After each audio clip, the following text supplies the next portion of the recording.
स्वागत है आपका इस खास पेशकश में। और सीएनबीसी आवाज़ अपने जन्म के 18 साल पूरे कर चुका है और इसी उपलक्ष्य में चूँकि हमने एक लंबी जर्नी पूरी की है और आगे भी ये लंबी जर्नी चलेगी, तो हमारे साथ साथ हमने देखा कि बहुत सारे लोग जिनसे हमने आशीर्वाद लिया, जिनकी तरक्की को हम लोगों के सामने रखते रहे और जिनके टीचिंग्स को हम लोगों को सिखाते रहे कि कैसे आपको बिजनेस करना है, कैसे आपको वेल्थ क्रिएट करनी, कैसे आपको आगे बढ़ना है। तो हमने ये सोचा कि अपने बर्थडे के मौके पर उन लोगों से बात ज़रूर करनी चाहिए, एक बार फिर से उनसे हमें भी सीखना चाहिए और आपको भी सीखना चाहिए। इसलिए हम बातचीत कर रहे हैं आपसे अनिल अग्रवाल जी की, जो वेदांता ग्रुप के चेयरमैन हैं और हमेशा आवाज़ के साथ रहे हैं और हमेशा हम लोगों को सिखाया। हमने आपसे बहुत कुछ सीखा है सर, और इस जर्नी में हमने आपके ज़रिए लोगों को सिखाया है। तो बताइए आपका हमारे साथ सफ़र कैसा रहा? नहीं, बहुत अच्छा लग रहा है। आज बहुत खुशी का मौका है और मेरे को तो लगता है कि 18 साल में आदमी बालिग होता है, लेकिन आप लोग टीनेजर के टाइम में बालिग हो गए थे जी। तेरे साथ 5-7 साल पहले से मैं देख रहा हूँ, इतनी मैच्योरिटी के साथ आप लोगों ने काम किया है। बहुत बहुत बधाई। इतनी कड़ी मेहनत की है हर आदमी ने, हर लोगों ने, क्योंकि सीएनबीसी आवाज़ हर हिंदी भाषी के पास पहुंचा है और उनको सुविधा मिली है अपने आप को आगे बढ़ाने की, इंफॉर्मेशन मिलने की। तो ये आप लोगों ने किया और इस मौके पर मैं आपको बहुत बहुत बधाई देता हूं और आप आगे बढ़ें। आने वाले दिनों में विलायत में भी जाएं, क्योंकि आज हिंदी भाषी विलायत में भी चारों तरफ छाए हुए हैं। बहुत खुशी का मौका है। बहुत बधाई आपको। धन्यवाद सर। और बिल्कुल आपने सही कहा कि हम लोग विलायत में भी अपने झंडे गाड़ेंगे। जैसे हमारे उद्यमी वहाँ जाके, हमारे युवा वहाँ जाके पूरा एक तरीके से राज कर रहे हैं, सिलिकॉन वैली में देखिए या और दूसरी जगहों पे। तो सर ये जो हम लोग जर्नी कर रहे हैं, इसमें भारत चूँकि एक युवा देश है, यहाँ बहुत सारे यूथ हैं और हम लोगों का एक एस्पिरेशन है कि हम लोग 5 ट्रिलियन 10 ट्रिलियन डॉलर इकॉनमी बने और उसमें आप लोगों के कंट्रीब्यूशंस, आप लोगों के दिखाए रास्ते पे लोग चल रहे हैं। तो आप इस जर्नी को कैसे देखते हैं जब हम लोग एक लक्ष्य लेके चले? मान लीजिए एकदम इमीडिएट लक्ष्य है कि 5 ट्रिलियन डॉलर इकॉनमी हम बने, तो ये जो रास्ता हम लोगों के लिए है वो कैसा दिख रहा है आपको? देखिए, ये 5 trillion dollar economy, 10 trillion dollar economy, ये बहुत पढ़े लिखे लोग हैं वो समझते हैं। जो हमारे हिंदी भाषी लोग हैं बिहार में, यूपी में, एमपी में, राजस्थान में, वो तो देखते हैं कि हमारी प्रगति कैसे हो, हम कैसे आगे बढ़ें, हमें कैसे रोजगार मिले, हमारी गरीबी कैसे दूर हो। वो बहुत इम्पॉर्टेंट है। और वो मैं देखता हूँ कि आप लोगों के माध्यम से जैसा ये देश आज जा रहा है, हिंदुस्तान जो है एक कंट्री नहीं रहा है, एक कॉन्टिनेंट हो गया है।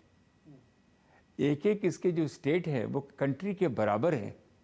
और जैसे जैसे ये मालूम होता जा रहा है, वैसे वैसे लोगों को आश्चर्य हो रहा है कि जो हमारे पुराने सनातन धर्म थे, जो कि रिलीजन नहीं थे, कि वे ऑफ लाइफ जो कि 500-700 सालों से दूसरे लोगों ने राज किया, उसने उसको दबा दिया, वो वापस लेके आ रहे हैं, क्योंकि उसी में खुशी है। उसी में हम लोगों ने कहा कि भाई पूरा परिवार हम साथ में रहते हैं, सबका साथ हो, विश्वास हो। तो ये सब जो बातें हो रही हैं, ये पूरी दुनिया में बहुत नाम रोशन कर रहा है। आगे आने वाले दिनों में, पुराने ज़माने में क्या हुआ, हम लोग मार्केट बन के रह गए। सारी दुनिया, चाहे वो अंग्रेज आए, उसके पहले लोग आए, वो मार्केट बना के रख दिया। उसके बाद जब हमें धीरे धीरे मालूम हुआ कि हम हमारी ज़रूरतों की चीज़ों को हम खुद ही बना सकते हैं, तो वो उससे बहुत बड़ा फ़र्क पड़ा। आज आपके चैनल से, आपके माध्यम से देखिए ना, इवन मैं तो बिहार का रहने वाला हूँ, मैं भी बिहार गया था। आपको विश्वास नहीं होगा कि गांव में भी जब भी किसी तरह भी एक सीएनबीसी की आवाज़ भी, एक बूढ़ी माँ है, एक बच्चा है, एक बहू है, एक बेटी है, वो लोग भी देखते हैं, उनको समझ में आ गया। जो आप लोगों ने, सीएनबीसी वालों ने, एक जो एडिशनल इनकम, अल्टरनेटिव इनकम का एक जरिया लोगों के सामने लाया कि माल कहाँ बेचें, शेयर कौन से में इन्वेस्ट करें, प्रॉपर्टी के दाम आगे पीछे कहाँ हो रहे हैं, इसके अलावा कौन कौन से देशों में कहाँ क्या चल रहा है, वो सिंपल भाषा में जो आपने समझाया, उससे भी बहुत फ़र्क पड़ा है।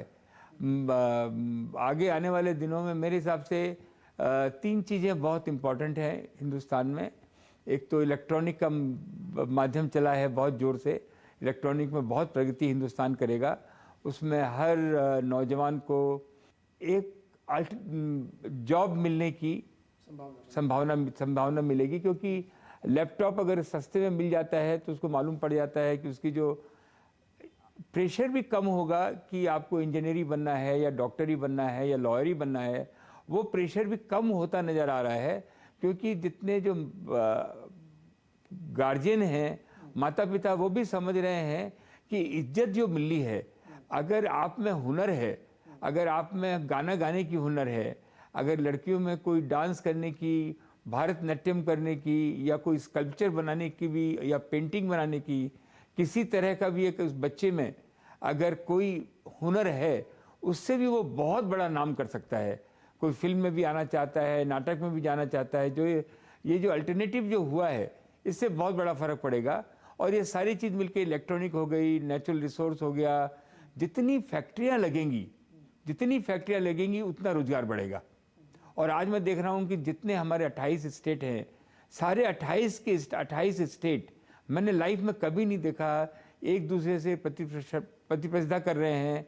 हर स्टेट का चीफ मिनिस्टर बाहर आके बोल रहा है, हम सब सुविधाएं देंगे, आप हमारे यहाँ के फैक्ट्री लगाओ। तो ये बहुत बड़ा काम हुआ है। स्टार्टअप में बहुत बड़ा काम हुआ है, जिससे कि हर आदमी को सोचने का एक अपॉर्चुनिटी मिली है कि हम कुछ काम कर सकते हैं। लड़कियों में जो उत्साह आया है, वो मेरे को लगता नहीं है कि पूरी दुनिया में कहीं ऐसा उत्साह आया होगा।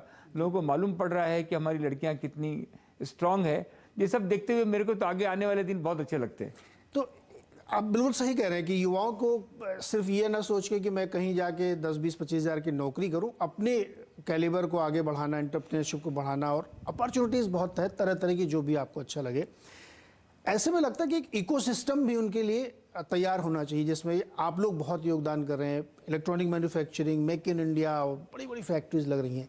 तो इस इकोसिस्टम को और ज़्यादा अच्छे से आगे हम चलाएं, इसके लिए आपको लगता है कि क्या चेंजेस होने चाहिए, या क्या और सुविधाएं देनी चाहिए सरकार की तरफ से, या सिस्टम बनाना चाहिए? हम लोगों ने एक मीटिंग की थी, कॉमर्स सेक्रेटरी USA, बहुत अच्छी लेडी थी।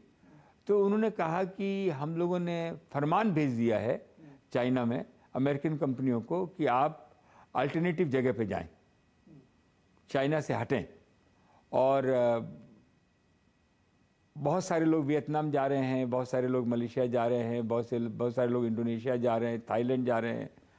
तो सबसे अच्छी जगह सबके लिए हिंदुस्तान दिखती है, क्योंकि लैंग्वेज का बैरियर नहीं है, बड़ी कंट्री है, यूथ लोग हैं। लेकिन 2 चीज़ की उन्होंने बहुत ज़बरदस्त बात की। एक तो बात की कि लैंड नहीं मिलती है। लैंड देने वाले भी तैयार है, लैंड लेने वाला भी तैयार है। कहीं ना कहीं बीच में कोई न कोई ब्यूरोक्रेसी की वजह से या कोई भी वजह से वो लैंड नहीं आती है, उसमें आदमी फ्रस्ट्रेशन हो जाता है। और दूसरी बात जो उन्होंने कही कि ब्यूरोक्रेसी, तो उसमें तो सारे स्टेट और सेंट्रल गवर्नमेंट बहुत ज़ोर से लगी हुई है कि सिंगल विंडो से क्लियरेंसेज आएगी। तो ये भी बहुत बड़ा काम, बहुत बड़ा जो रास्ता खुला है एंटरप्रेन्योर के लिए, बाहर वाले लोगों के लिए, कि यहाँ आके इंडस्ट्री लगाएं। क्योंकि हिंदुस्तान में जितना प्रोडक्शन बढ़ेगा, हमको हर हालत में अपनी गरीबी दूर करनी है, जो कि पॉसिबल है। और हर हालत में हम लोग को, हर आदमी, हर औरत को रोजगार मिले। रोटी कपड़ा मकान तो मिल ही रहा है। मकान की सब आज जो इंफ्रास्ट्रक्चर डेवलप हुआ है, आप देखेंगे, मैंने तो 30-40 सालों में देखा नहीं। जिस हिसाब की फ्लाईओवर बन रहे हैं, जिस हिसाब से ब्रिजेज बन रहे हैं, जो रोड्स बन रही हैं, अच्छी रोड बन रही हैं, ऑटोमोबाइल आगे आ रही हैं, और जो एस्पिरेशन लोगों का हुआ है वो तो गजबी हुआ है।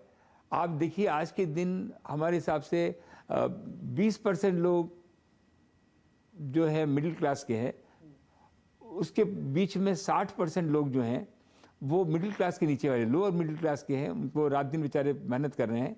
और उसके ऊपर में अपर क्लास के लोग हैं, जो कि सब कुछ अफोर्ड कर सकते हैं।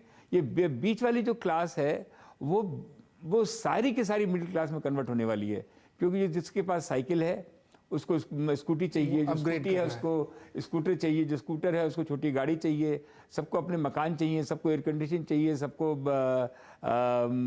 वॉशिंग मशीन चाहिए। जो एस्पिरेशन जो आया है ये पूरी दुनिया में हलचल मचा रहा है। तो सर ये जो आप बिल्कुल सही आपने अपग्रेड करा कि लैंड अवेलेबल हो या और इकोसिस्टम बढ़िया से दिया जाए और ईज ऑफ डूइंग हो कि कोई अगर यहाँ पे जैसे चाइना +1 या यूरोप +1 की बात हो रही, तो अगर उसको हम कैप्चर करना चाहते हैं तो ये फिर इजी अवेलेबल होना चाहिए, जो मुझे लगता है सरकारें कोशिश कर भी रही हैं, लेकिन इसको और एक्सपेडाइट करने की ज़रूरत है कि जिससे कि ज़्यादा से ज़्यादा लोग भारत में आके मैन्युफैक्चरिंग करें। लेकिन सर आजकल ये जो बड़ी चिंताएं अमेरिका और यूरोप और लंदन पता नहीं कहाँ से रोज़ सुबह उठते हैं तो एक अलग सी खबर पढ़ने को मिलती है। कभी गोल्डमैन सैक्स कुछ बोल देते हैं, कभी ब्लैक रॉक वाले कुछ बोल देते हैं, कभी JP मॉर्गन वाले, ये क्या मतलब ये कुछ डर है क्या? नहीं, इन्फ्लेशन तो है ही, इन्फ्लेशन है, बाहर में उसका प्रभाव आना है। कभी कभी ये रिसेशन आना अच्छा भी होता है, उससे करेक्शन हो जाता है, उससे करेक्शन हो जाता है। लेकिन इंडिया को हर आदमी ने कहा है कि इंडिया में इसका इफेक्ट कम होगा, इंडिया में इसका इफेक्ट कम होगा, क्योंकि ये लोग मेच्योर्ड इकोनॉमी है अमेरिका वाले। आज देखिए तो आप डॉलर इतना स्ट्रांग हो गया कि हर आदमी डॉलर के पीछे देख रहा है। अब हर आदमी, हर country, 3-4 country south east Asia अपनी अलग करेंसी बना रही है, जिससे कि डॉलर पर प्रेशर कम आ जाए। हम लोग आपस में जो ट्रेड करेंगे हम अपनी अपनी अपनी करेंसी से कर लेंगे, इसका भी उसका भी बहुत फ़र्क पड़ेगा। और यूरोप में गैस की प्रॉब्लम है, हर आदमी परेशान है, यूके में भी परेशान है। इन सब मामलों में आगे आने वाले दिनों में इंडिया एक स्वीट स्पॉट उभर के आया है। अमेरिका इतना स्ट्रांग है हर तरह से, वहाँ इफेक्ट कम होगा, दो इन्फ्लेशन वहाँ आएगा, रिसेशन वहाँ रहेगी, लेकिन वो उसका इफेक्ट कम होगा ऐसा लगता है। वो अभी भी लीडर बन के चलेगा। और चाइना भी, जो मेरे को लग रहा है कि वो करेक्शन की पोजीशन में है और सबसे हाथ मिला के, इंक्लूडिंग हिंदुस्तान, हाथ मिला के कोशिश कर रहा है कि हम वापस उस पोजीशन पर आ जाएं। लेकिन पुरानी बहुत गलतियां हुई हैं उनसे, उसको करेक्ट करके वो उसकी भी डिमांड आगे आने वाली है। आने वाले दिनों में मेरे को लगता है, जैसे मेटल की प्राइस देख रहे हैं, कमोडिटीज़ की प्राइस देख रहे हैं, मेरे को ऐसा कोई डर लगता नहीं है। ईश्वर चाहे जल्दी से जल्दी ये वॉर ख़त्म हो, जो कि ये ओवरहैंग ख़त्म हो। तो ये मुझे लगता है कि हो ही जाना चाहिए वॉर खत्म, क्योंकि और रशिया का भी इंटरेस्ट नहीं लगता, वो फंस गया एक बार, एक्चुअली फंस जैसा लग रहा है कि फंस गया है। वो भी सोचता है कि खत्म वो किस तरीके से निकले। तो आपने जो हमें समझाया कि भारत सबसे ज़्यादा स्वीट स्पॉट पे है और सबसे ज़्यादा मजबूत स्थिति में है, तो और वो हम लोगों के नंबर्स बताते हैं, GDP वाले जो हम लोग देखते हैं तो फास्टेस्ट ग्रोइंग है।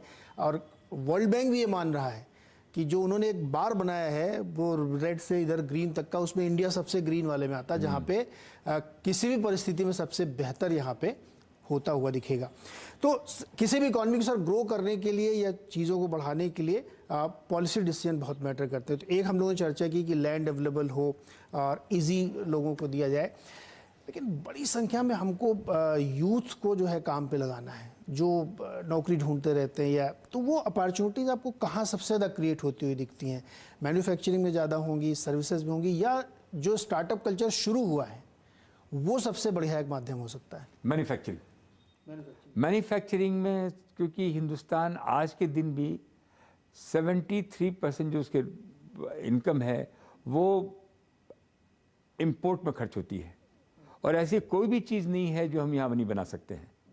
अगर वो मैन्युफैक्चरिंग यहाँ बननी चालू होगी तो ये सारे के सारे अनएम्प्लॉयमेंट ख़त्म हो सकते हैं।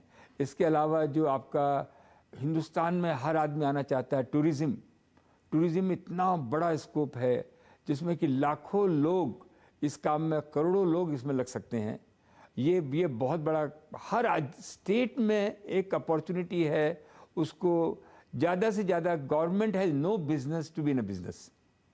अगर वो निकले और उसकी पॉलिसी बनाए, सिंपल पॉलिसी बनाए। हमारे यहाँ जो महाराजा ट्रेन है, हमारे यहाँ जो और दुनिया में कहाँ है 10,000 साल की धरोहर, हर तरह की, हर आदमी यहाँ आना चाहता है।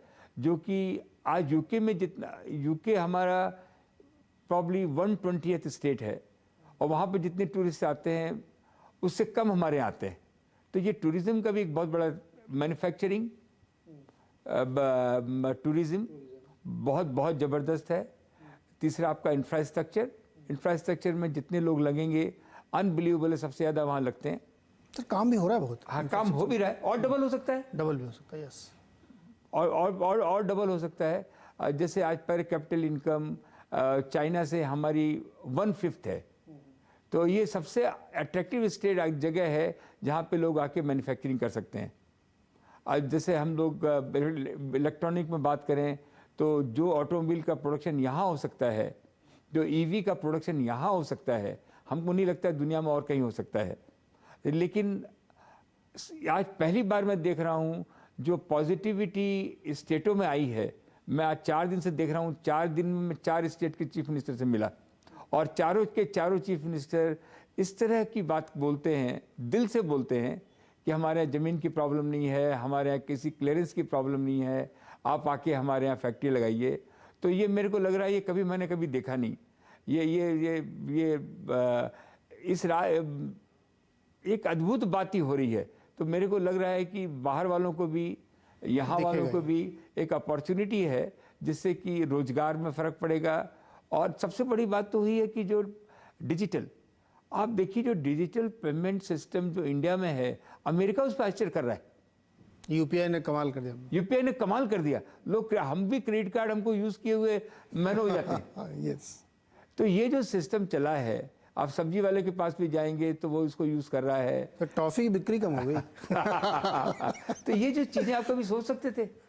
हमारे बच्चे, हमारी लड़कियां, हमारे यंगस्टर, मैं कल परसों वेनसडे विद्यापीठ में गया था, 17,000 लड़कियां थी। क्या उनमें एक्साइटमेंट था।